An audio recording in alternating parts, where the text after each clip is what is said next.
Hello everyone, Nerdy Steve here, and today I wanted to talk about the Alchemy rebalancing for July 7th, 2022. This coincides with the release of Alchemy Horizons Baldur's Gate tomorrow, and I'm really looking for it. It's going to be a new limited set, and I am new for Alchemy, and I think it's going to be really good, and I'm looking forward to it. But we have something very important to talk about, because this affects me. So it's not just the alchemy rebalancing for tomorrow, it is also the alchemy and historic rebalancing.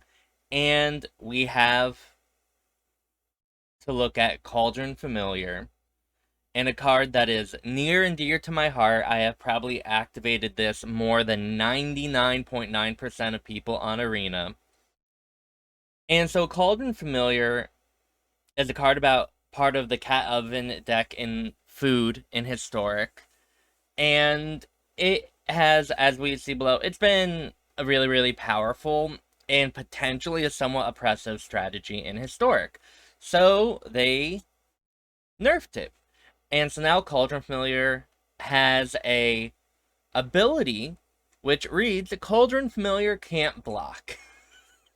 So, to me, I will play a couple of matches with Cauldron Familiar, but I think it's not effectively banning the card because I'm not that drastic and that dramatic.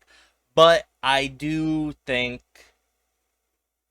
this just makes the deck maybe go from tier 1 to tier 3 or tier 4. And there are a lot of reasons. First, the Cat Oven combo is really good against a lot of different aggressive strategies, right?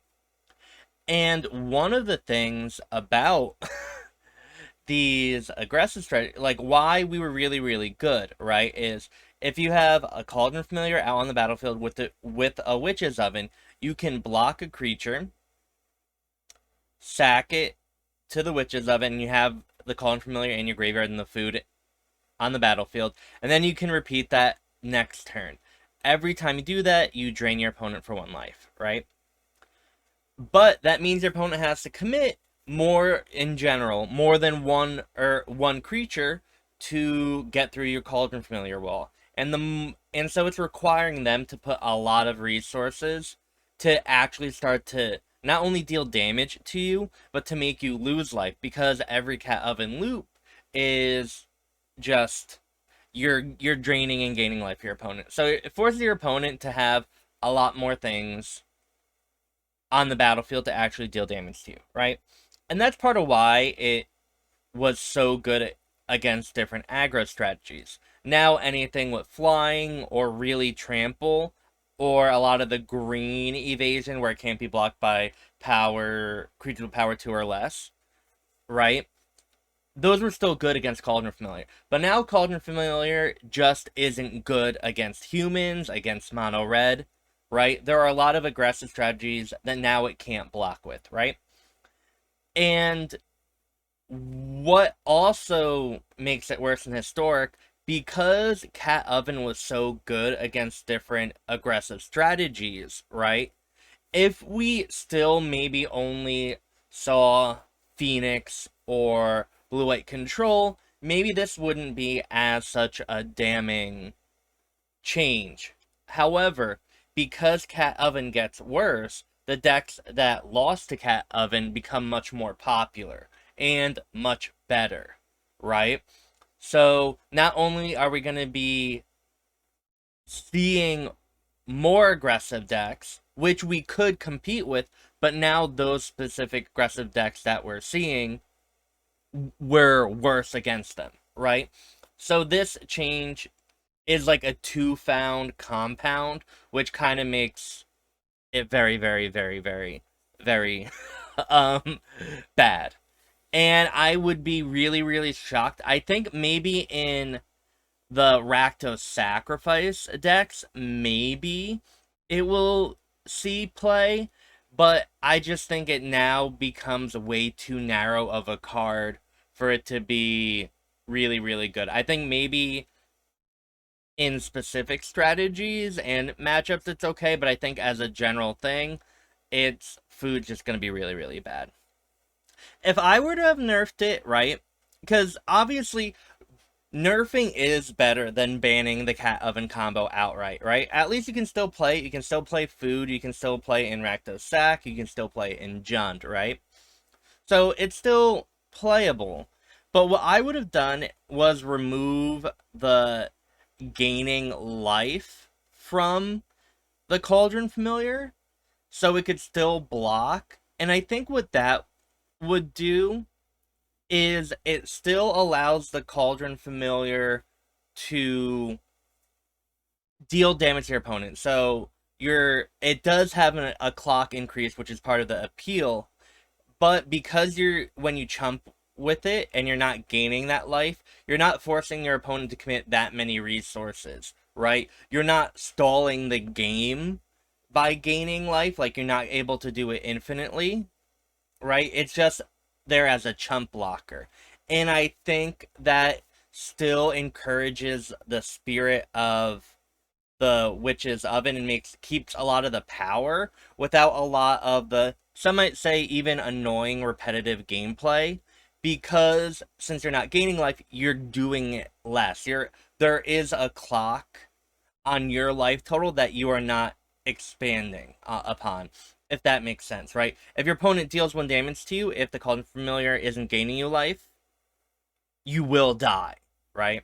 And so that's what I would have done, because it also makes Cat Oven Mirrors a lot different, because you're not gaining that life, you're just dealing damage to your opponent, so it's not becoming this endless uphill battle where, like, everybody is, like, doing the same thing. You're actually promoting the game to an end state. So that's what I would have done, but right now, and I think that would have still allowed the deck to be playable, but right now I don't know. I if I do think it was potential that they needed to make a little nerf of Cat Oven, but it's still sad to see. You can still play an Explorer though completely, but that will probably be banned in a month, so don't listen to me. Now let's look at another compartment of these nerfs. This is Meathook Massacre. And they removed whenever a creature an opponent controls dies, gain 1 life. So Meathook Massacre, kind of the change is what I would have done to Cauldron Familiar, right? Because this is just killing your opponent. It is not gaining you life and not making the clock against you much longer. So if you wipe the board against humans or something, you don't gain 8 life now.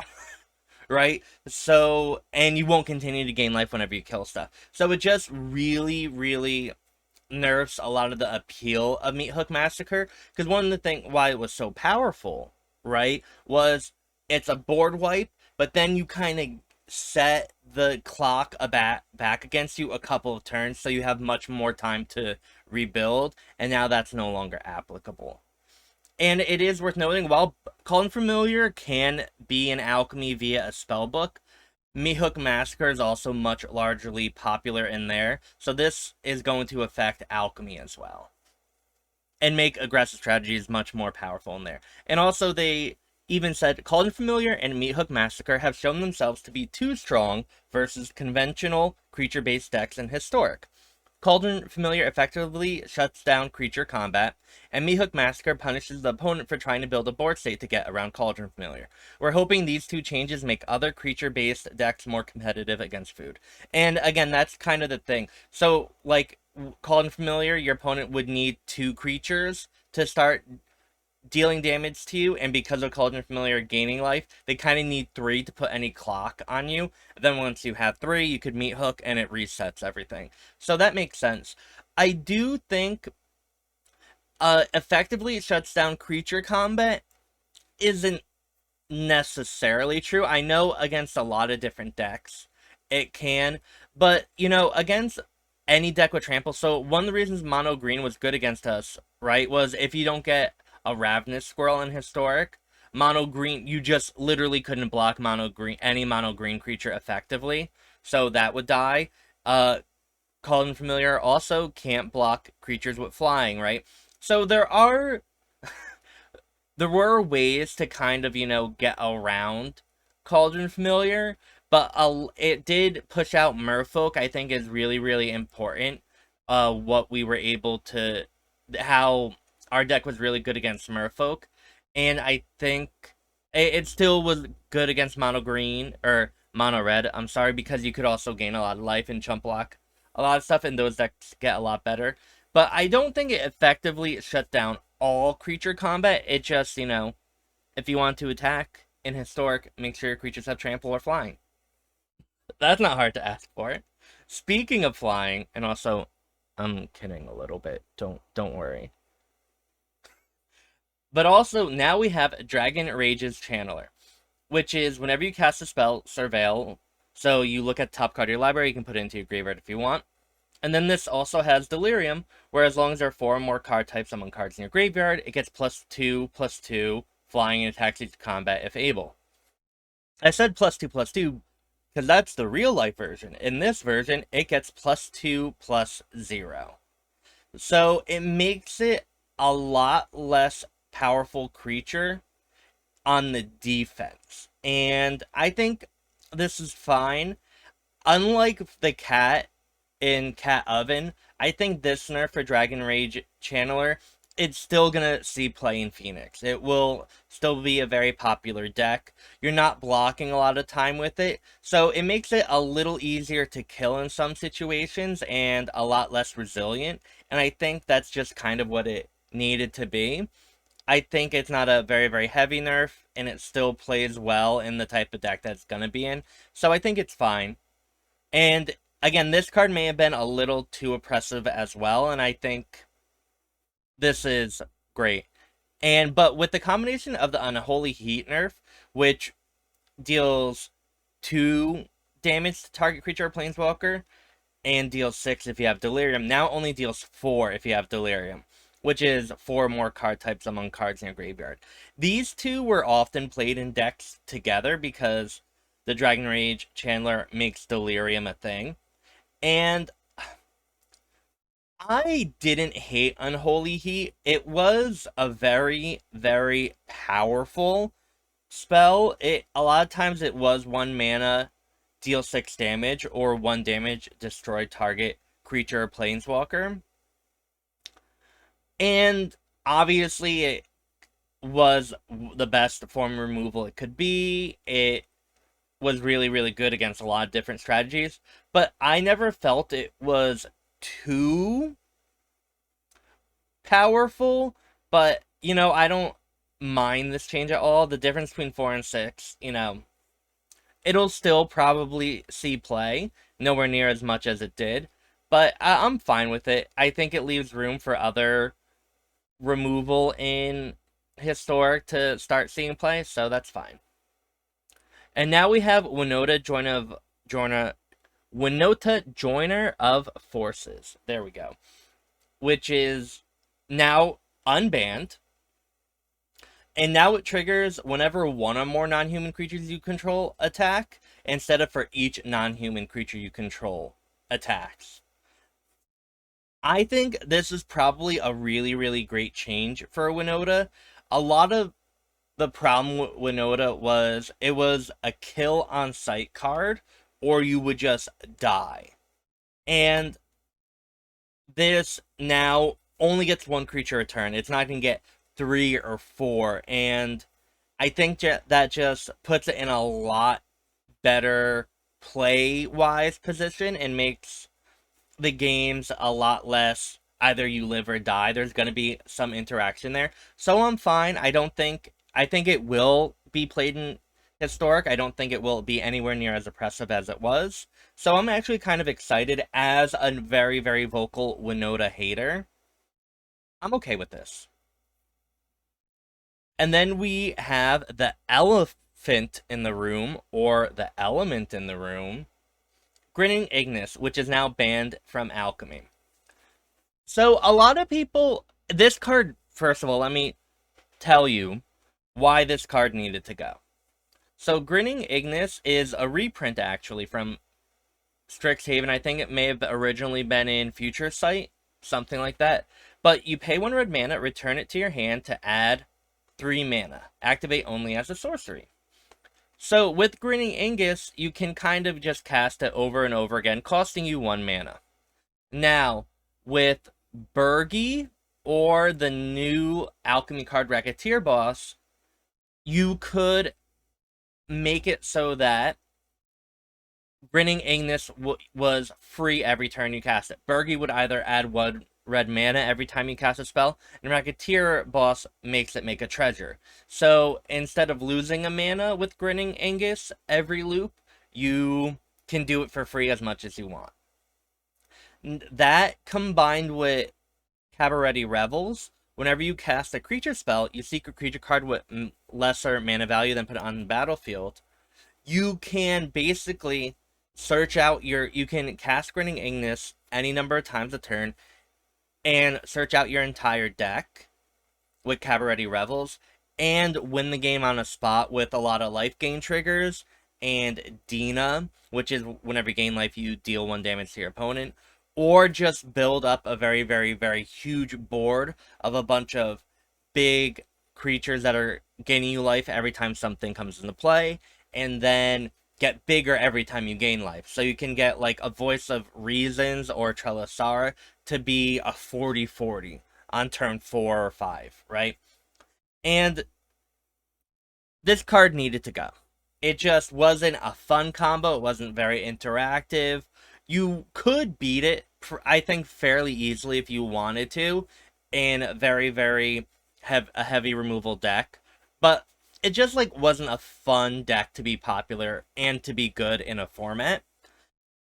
But one of the criticisms levied against this Grinning Ignis band is, hey, this is Alchemy. We're not supposed to ban anything. We're just supposed to nerf or unnerf or errata or whatever. And I get that. But one of the problems is some cards either are fair, quote unquote, or like they aren't. And with Grinning Ignis, any type of legitimate errata or change still has the potential to be broken, right? If you like change up the mana value or anything, it just, if you keep it the same card, what are you gonna do, right? Like, it's just still potential for it to combo with the Racketeer boss or Burgi. What benefit do you have from keeping it like that? And if you change it completely, it's still like, why even do it instead of just ban it? Like, they literally could have nerfed it to just be Grinning Ignis is a 3 mana 2/2, right? That's effectively banning it, but people could now finally stop talking about, oh, they're only supposed to nerf. You know what I mean? I don't know. To me, it's just a very big argument on kind of semantics in a way, but also I think people need to understand the practicality of these, what changes do, and how, like, if Alchemy is supposed to not keep on making these really bad, not quote unquote bad, but unfun decks to play against, you know, maybe we should just not have this as a toy in our sandbox and just get rid of it completely. And again, it's just an uncommon. You get, by banning it, you get uncommon wildcards back, which is fun, right? And so I don't know. I think like it needed to be banned. It needed to be not what it is now. And if they're not gonna nerf it and ban it instead, that's fine. And now we go to the other Alchemy changes, and I'm gonna do a really, really quick overview of them, because I don't think it's like very particularly competitive or compelling. They buffed a lot of +1/+1 counter things, and I don't think any of it's gonna make that deck good. You know, they changed Venture, and that became a powerful deck in Alchemy, and these are a bunch of vanilla creatures that aren't gonna do anything. I don't know. I think there's like a payoff card that we're missing. So, Oran Reef Ooze is kind of a card that saw play a little bit already, so maybe this will see play, but it's, you know, It's fine. And then there's an instant sorcery and wizard sub-theme that they did. And again, nothing here really stood out to me as gonna be that relevant in alchemy or historic. Mentor's Guidance is for 2 mana, you can effectively like scry 2, draw 1, scry 1, draw 1, scry 1, draw 1. And I think, this, they say in here, reducing the cost of this card will make it more competitive with other creature-centric card advantage options, like Of One Mind and Chart a Course. Right? And I think it might see play there potentially. I don't know, but I think it's now a potential 2 mana draw 2 is something to look out for. Whether we will or won't see more of it, I don't know, but I think this comes in the potential playable category.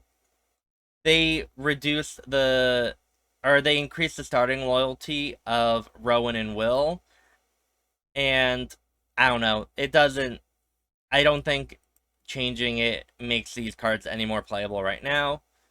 Sorcerer class again in Umara. I don't know. I don't think this archetype is there yet. I think we're missing something more explosive to tie everything together. But maybe something will show up. And then we actually have quality of life changes, which is Painful Bond. It now doesn't go on your lands, which is great. But they also have Obscure Polymorphous is an added up to 1.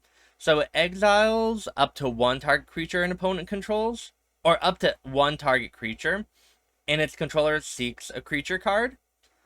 And the added up to 1 makes it a lot better. This isn't just a quality of life change, it's a pretty big functional change, because now without needing to target a creature, it gives you a lot more flexibility in when and how you can play it and cast it, and specifically on opponents' things, right? Sometimes you don't want them to seek another creature. You just want to have what they have on the board and add and play out your Obscura Polymorphous, right? So it's like a really significant upside, and I'm glad that they did that. I don't know if this will see play now, but it might. I mean, it kind of was already kind of seeing the play in Fringe, but it's much, much better now. Thank you for listening to me talk about the Alchemy rebalancing changes. I had fun. Again, I'm upset about the Cauldron Familiar, but I understand. And this literally is my pet deck. I was planning on making a food video every week on this channel, and that's not going to happen anymore. But, some sometimes changes that negatively affect you are better long term. And I think this will be one of those. And that's okay. I'll get over it. And I hope you will too. If you haven't already, though, you should totally like, comment, or subscribe. It's a good way to support the channel. And you can also watch me at twitch.tv/thenerdysteve, where I stream. This month I'm going to be playing a lot of Alchemy Horizons Baldur Gate in preparation for the MIQ or MCQ or MQW. Don't know what it's called, but I'm going to be doing that. So yeah, just thank you for watching, and I hope you have a wonderful morning, afternoon, or evening wherever you are. Bye.